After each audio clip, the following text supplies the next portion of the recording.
I ain't afraid of no top 5 list, and today I'm going to tackle a top 5 list of my favorite busted action figures.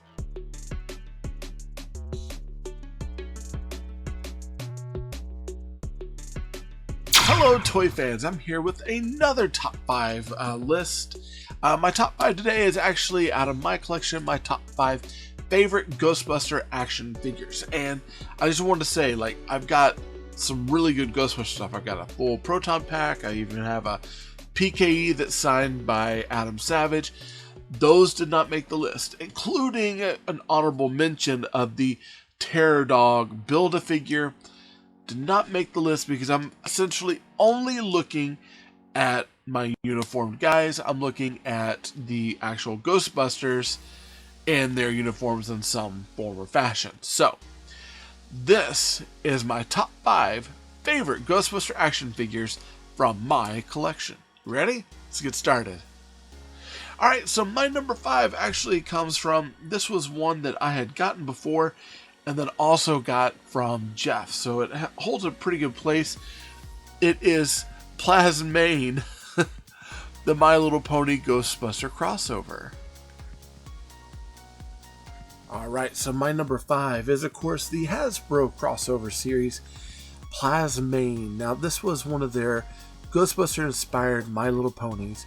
And what's interesting is that I always thought it's like they had this articulation in the neck, but way the hair was built, it never allowed you to turn the head. And I think I've talked about that when I initially did the review on it. But all in all, I still thought it was a really cool figure. And I love the ball jointed tail articulation. This is one of those that I have one in package and one out of package. And my best bud Jeff that I do Talking Toys Taylor and Jeff with had given me one, and that was the one that I opened up, and the other I kind of kept on card. And I love the detail in it. The screen printing here, the Plasmane tag, like it's just a cool looking figure all in all. And it's one of those that it just seems kind of weird. I think I put like one of my on my shelf. I think I actually put one of my loyal subject figures on the back of Plasmane, like they're riding the pony. And just to be honest, this is the only pony I own. That was a pretty cool one. So sadly, it didn't have any articulation, but you know, we get what we get. So this next one is actually one that I picked up a long time ago, and it's not an official Ghostbuster toy. However, it really does look the part of a Ghostbuster toy. It is from one of the earlier waves, Imaginext's Exterminator. Surprisingly, I got this like waves and waves and waves ago, so I've had this for a while, but this was one of those interesting Imaginext that when I got it, I ended up finding one more for my kit because he really just seemed to dig Ghostbusters at the time. And I mean, it's just very much Ghostbuster-esque. All in all, like the suit, it looks like a flight suit, but it's got, you know, just some things on there that, you know, make it stand out, make it look a little bit different, but it's very much in the vein of what you would think of as the khaki flight suit. Then of course you've got the goggles on the head. What I love is I love the cyclotron here, along with what looks like the slime tank. Few gauges here, and then of course straps that you can strap onto him, so it's kind of like he's got goggles on top of his head.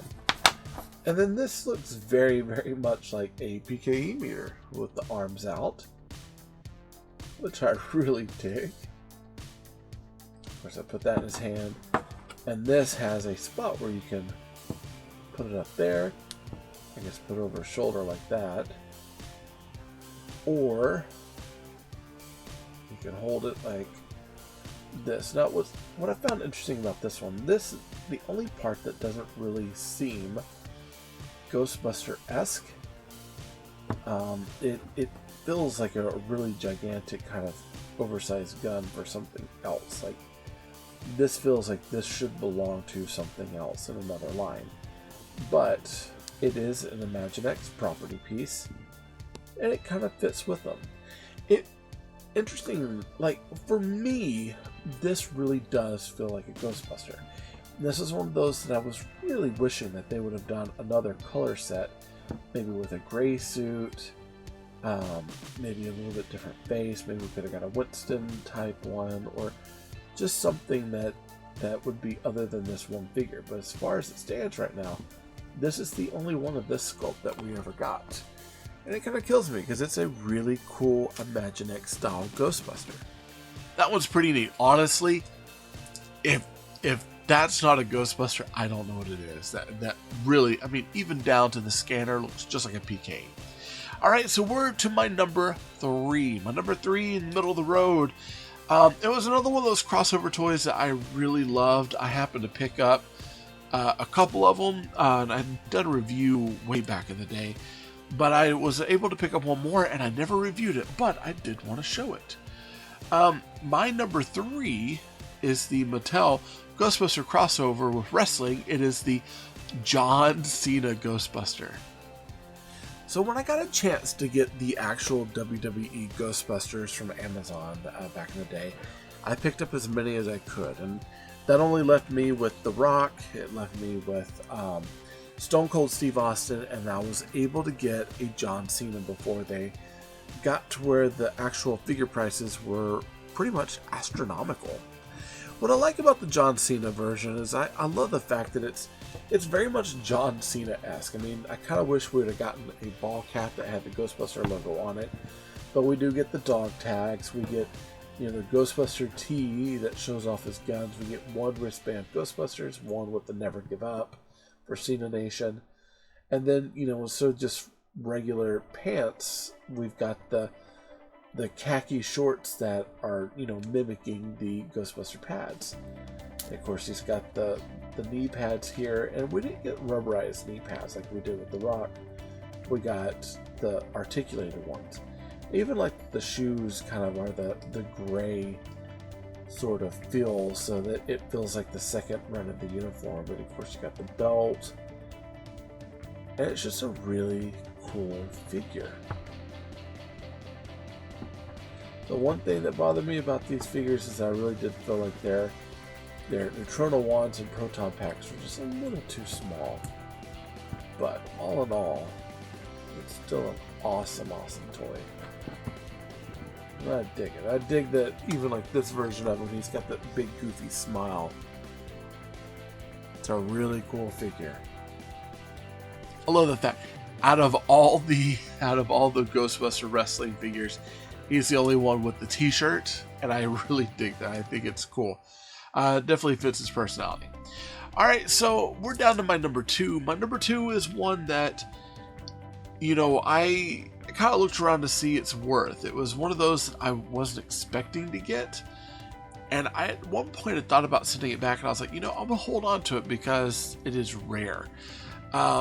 It was one that I talked about when we did the Loyal Subjects review back in the day, but it is the Loyal Subjects Club 28 Peter Vickman with Marshmallow. And I will admit, Loyal Subjects, you know, I had some of my complaints about the Loyal Subjects vinyl figures. I didn't like the fact that the packs didn't come off. I didn't like that some of the figures had like radios and their other accessories that gave them too much. I didn't like the fact that this didn't clip onto the pack.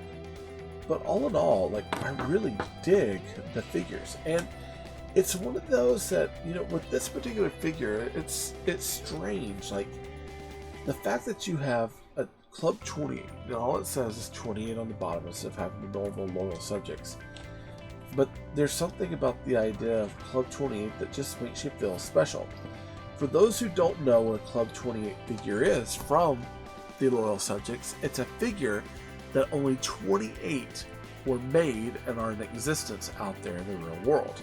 So, out of this Peter Vickman with the marshmallow all over him, there's only 27 others out there in the world for collectors to have. So for me, I've got one of 28, which is kind of like a bragging right in a way. It just makes you feel really cool. Interesting enough, I see a lot of people like doing trades and selling their Club 28s. I don't know, to me it's kind of a bragging thing to get to keep, so I hold on to mine. All right, we're down to my number one. My number one is, this one has a special meaning to me. This was one that I got from both my wife and my kid as a gift, along with another figure, but this one happens to be my favorite, for my birthday a couple years back, when I started doing the Ghostbuster cosplay. So my number one, and it's a Hasbro figure, and it has its quirks, but I'm trying to snap a part back on here, but it is absolutely one of my favorites. My number one is the Plasma series. Yep, you got it. Dr. Stantz. And of course, my number one, the man himself, Dr. Ray Stantz, played by Dan Aykroyd, one of my favorite comedians, and now also one of my favorite paranormal investigators, because he still goes out and does these sorts of things. I really do enjoy this figure. I think it looks great. The likeness of Dan Aykroyd is really spot on. I like that he has a little bit of pudge to his belly. His goggles are super cool, the way that they kind of fit it on his head over his hair. I get them on there. I know I had some issues with my proton pack on him not really wanting to stick because of the pudge, but he's a great figure, and I was really surprised. You know, Mattel had done a run on the Ghostbuster figures that, you know, a lot of people were saying were pretty good, but there were some likeness issues that people were having. Hasbro, I really feel like, you know, they nailed this out of the park when they made the Plasma series. I really do feel like they got these figures right from the get-go. Yeah, there's some issues like this. We really wanted to have that clear hose, like the Mattel version. We got, of course, the radio, but the radio didn't come out, and there were a few things here and there, like the actual pads being the correct color, because it's supposed to be all gray with just a black patch inside. But other than that, we got a correct size, what felt like Neutrona one and proton pack for the figures, which was kind of needed considering the Mattel ones were super small. And I actually don't have any of the Mattel Ghostbusters. I missed out on those when they came out. And the only reason why I know about the Proton Pack is because of the Ghostbusters WWF crossover. They use that same pack down the road. But this one is beautiful. I dig it. And this was one that I got from my wife and my kids, so it holds a special place in my heart. Alright, so that's my list. That was my number one. I absolutely love that figure. I love it. I have them all, but that's my favorite character from the series, and I absolutely love that figure. So unfortunately, I didn't have any of the Kenner Real Ghostbusters toys. My kid has some, but it's not my collection, so I didn't feel that I should really get to cheat with that one. And Fortnite hasn't come out with a Ghostbuster figure yet, so I'm sure Hasbro will do something down the road. So that's my top 5. What are your top 5? Let me know down below. Let me know what your favorite figures are, maybe from your collection, and share with me. Till then, remember, they're not dolls. They're action figures. In this case, they're busted action figures. Busting Ghost. When I'm not recording videos here on YouTube, I'm actually over on a podcast on marvindogmedia.com called Talking Toys with Taylor and Jeff. It's a really cool toy podcast. Be sure to check it out. Also, I need your help getting my YouTube channel to grow. Be sure to subscribe down below with that big red button. Hit that bell for notifications so you can be alerted of anything that comes from me to you. Like this video, it helps YouTube know that you like what I'm making, and comment down below. I like chatting with you all.